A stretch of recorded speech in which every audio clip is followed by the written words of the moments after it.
Hello बच्चों, मैं हूँ वैशाली मैम और आप सब पढ़ रहे हैं मेरे साथ क्लास 10 की बायोलॉजी। और इसमें हम देख रहे हैं chapter number 7, that is how do organisms reproduce. तो बच्चों, हमने ज़्यादातर जो भी असेक्सुअल मोड ऑफ रिप्रोडक्शन की मेथड्स है वो कंप्लीट कर चुके हैं। हम fission, budding, fragmentation, regeneration, vegetative propagation, ये सारी मेथड्स के बारे में देख चुके हैं। अब हम आज इनकी कुछ लास्ट की दो मेथड्स है वो देखने वाले हैं। One is spore formation and the another one is tissue culture. तो बच्चों, स्पोर फॉर्मेशन जो होता है, पहले मैं आपको बता देती हूँ कि स्पोर क्या है, उसको समझो। ठीक है, फिर आपको ना ये मेथड बहुत इजीली समझ में आ जाएगी। आपने सीड के बारे में सब लोग जानते हैं ना। अगर मैं सीड बोलती हूँ, ठीक है, जब मैं ये सीड को सॉइल में डालूंगी, जब मैं ये सीड को सॉइल में प्लेस करूंगी या सो करूंगी, तो क्या होगा? सोचो जरा। फिर एक नया प्लांट आ जाएगा। जब मैंने सीड को सॉइल में सो किया तो उससे एक नया प्लांट ग्रो कर जाएगा। ठीक है, तो सबको पता है कि सीड डालने से नया प्लांट हो जाता है। अब अगर मैं टमाटो के सीड्स डालूंगी तो कौन सा प्लांट आएगा? टमाटो का आएगा। अगर मैंने पोटैटो के सीड्स डाले तो पोटैटो का प्लांट आएगा। अगर मैंने रोज के सीड्स डाले तो रोज। मतलब तुम्हें ये नॉलेज है कि भाई हम जिस प्लांट के सीड्स डालते हैं ना वही प्लांट्स ग्रो करता है। तो सीड का कंसेप्ट सबको पता है। बच्चों, सेम उसी तरीके से होते हैं स्पोर्स, ऑलमोस्ट सेम। ठीक है, कंसेप्चुअली, नॉट एनाटॉमिकली। बच्चों, जो स्पोर्स होते हैं ना वो यूनिसेल्युलर स्ट्रक्चर्स है, ये सिंगल सेल स्ट्रक्चर्स है। हमारे जो सीड्स आते हैं वो कैसे हैं? Multi cellular. जो सीड्स है हमारे वो कैसे हो? मल्टी सेल्यूलर है। और जो स्पोर्स है वो कैसे होते हैं? यूनिसेल्युलर है। एक तो उनके सेल का डिफरेंस है। ठीक है, दूसरा जो सीड है ना वो सेक्सुअल रिप्रोडक्शन का रिजल्ट है। और यहाँ पे जो हम स्पोर्स पढ़ रहे हैं वो असेक्सुअल रिप्रोडक्शन से। सेक्सुअल से भी आते हैं बट तुम्हारे सिलेबस में असेक्सुअली है। तो जो स्पोर्स है वो असेक्सुअली प्रोड्यूस होते हैं, जो सीड है वो सेक्सुअली प्रोड्यूस होते हैं। ये यूनिसेल्युलर है, ये मल्टी सेल्युलर है। अब जिसके भी स्पोर्स होंगे ना उससे वो ऑर्गेनिज्म आएगा। अगर मैं बोलती हूँ फंगस के स्पोर्स है, फंगस ग्रो कर जाएगा। बैक्टीरिया के स्पोर्स है तो बैक्टीरिया ग्रो करेगा। अब कभी इमेजिन करो, तुम्हारे घर पे रखी एक ब्रेड, उस ब्रेड पे फंगस ग्रो कर जाती है, ग्रीन कलर की फंगस होती है। अब हमने तो जानबूझ के वहां पे फंगस, मतलब पूरे प्लेटफॉर्म पे या हमारे किचन में कहीं भी फंगस नहीं था, तो ये कैसे ग्रो कर गया? सो इसके जो स्पोर्स है बच्चों वो यूनिसेल्युलर है। ये नेकेड आई से तो देख ही नहीं सकते हम। अभी तुम जहाँ बैठे हो ना, तुम्हारे सराउंडिंग में भी बहुत सारे स्पोर्स है but you can not see that because they are unicellular structures. अब जैसे इन स्पोर्ट्स को फेवरेबल कंडीशन मिलती है, फेवरेबल कंडीशन यानी जैसे इनको खाना पीना मिलता है, तो ये फटाक से ग्रो कर जाते हैं। तुम्हारे घर में सीड भी कब ग्रो करती है? जब उसको फेवरेबल कंडीशन मिलेगी। डब्बे में रखे रखे तो नहीं सीड प्लांट बना देगी, पर जब अगर तुम उसको सॉइल में डालोगे, अच्छे से पानी दोगे, खाना पीना दोगे, तो सीड में से एक नया प्लांट आएगा बच्चों। वैसे ही स्पोर्स हमारे सराउंडिंग में है, लेकिन जब तक उनको फेवरेबल कंडीशन यानी उनका मतलब का टेम्परेचर, खाना पीना नहीं मिलता, तब तक वो ग्रो नहीं करते। तो अगर तुम ब्रेड लेकर आए हो और बहुत दिनों से वो ब्रेड रखी हुई है, एक्चुअली क्या है, जैसे तुम ब्रेड लाओगे ना तो स्पोर्स तो उसके ऊपर आ ही जाते हैं, और उसको डेवलप होने में तो टाइम लगेगा ना। धीरे धीरे वो स्पोर्स उसमें से न्यूट्रिशन लेगा, मेटाबॉलिज्म करेगा, ग्रो करेगा। तो इसलिए 3-4 दिन बाद हमें पता चलता है कि ब्रेड क्या है, खराब हो गई। ठीक है, क्योंकि वो फंगस जो है वो फिर केमिकल्स भी रिलीज कर रहा है कुछ। ठीक है, तो जिससे थोड़ा ब्रेड का टेस्ट खट्टा हो जाएगा instead of sweet, right. But actually जैसे अगर तुम ब्रेड ओपन रख दोगे ना तो स्पोर्स तुरंत ही उधर आके बैठ जाते हैं, दे डोंट वेट। तो क्लियर है? तुम स्पोर्स को सीड से कंपेयर कर सकते हो, ईजी है ना।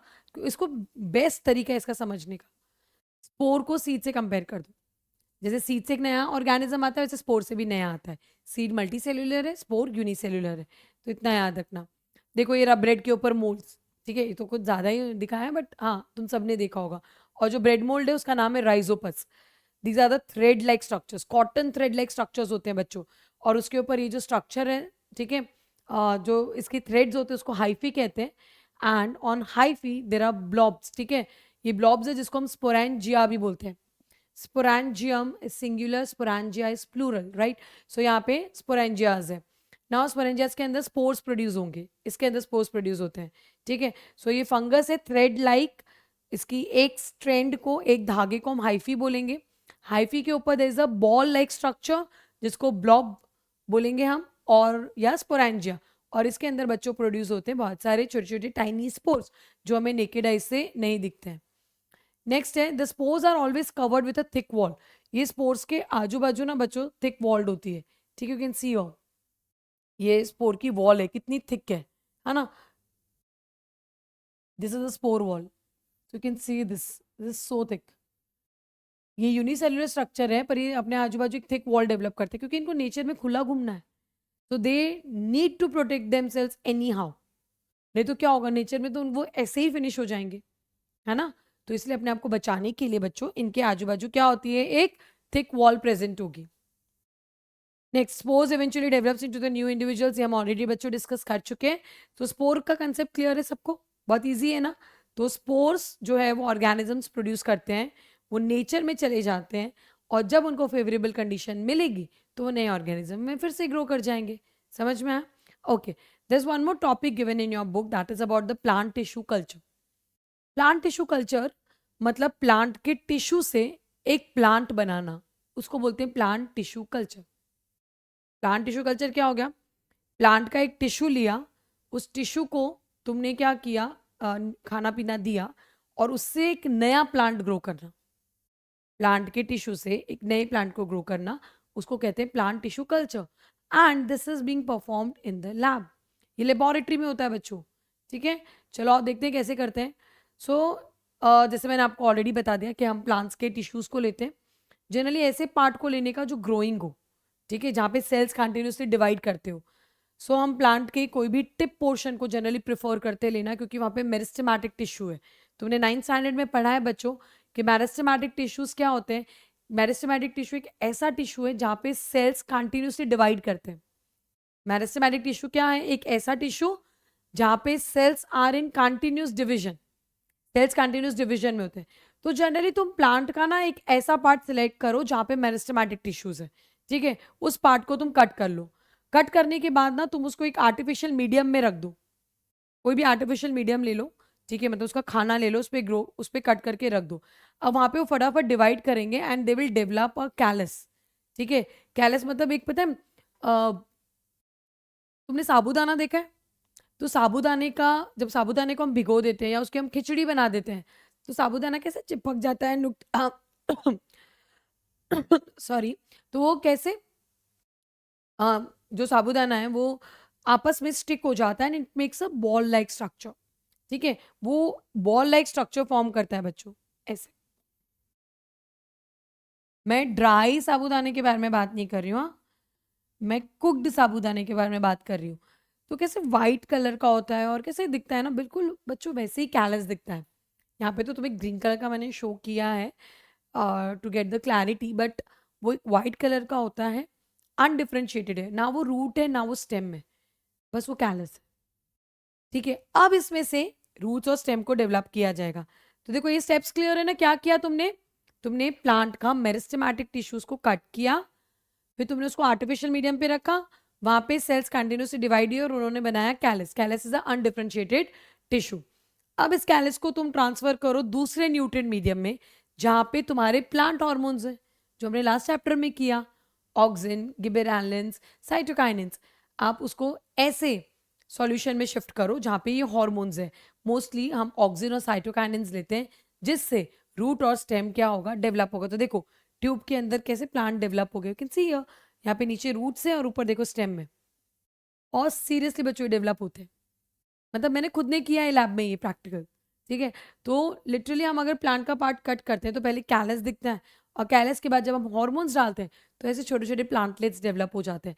फिर हम इस प्लांट को सॉइल में ट्रांसफर कर देते हैं। So the plantlets are being transferred into the soil, और फिर वो मैच्योर प्लांट्स में कन्वर्ट हो जाते हैं बच्चों। तो टिश्यू कल्चर से हम ऐसे काफ़ी सारे प्लांट्स ग्रो कर सकते हैं, वो भी डिजीज फ्री कंडीशन में। क्योंकि सॉइल में जब तुम प्लांट्स ग्रो करते हो ना, तो तुम्हें नहीं पता कि सॉइल में कितने सारे माइक्रोब्स है। सॉइल में बहुत तरह तरह के माइक्रोब्स हो सकते हैं, तो जिससे प्लांट जो हो सकता है ना हमारा डिजीज वाला भी हो सकता है। और हमें कैसे पता चलेगा कि वो प्लांट को डिजीज थी कि नहीं? हम तो नहीं ना देखने गए थे। पर लैब में बनाए गए प्लांट्स जो होते हैं वो डिजीज फ्री होते हैं, कोई बीमारी नहीं होती। क्यों? क्योंकि हमने सॉइल तो यूज़ नहीं किया, हमने बाद में सॉइल यूज़ किया, पर वो भी सॉइल हमारा स्टरिलाइज्ड रहेगा। This technique is commonly use for ornamental plants बच्चों। ऑर्नामेंटल प्लांट्स मतलब ऐसे प्लांट्स जिसके फ्लावर्स को आप डेकोरेशन, या जिस प्लांट को आप डेकोरेशन पर्पस के लिए यूज करते हो, ऐसे प्लांट्स को ऑर्नामेंटल बोलते हैं। जैसे रोज है, सनफ्लावर है, ऑर्किड्स है, ये सारे प्लांट्स जो है वो ऑर्नामेंटल प्लांट्स में आते हैं। तो टिश्यू कल्चर से हम डिजीज फ्री प्लांट्स क्रिएट कर सकते हैं।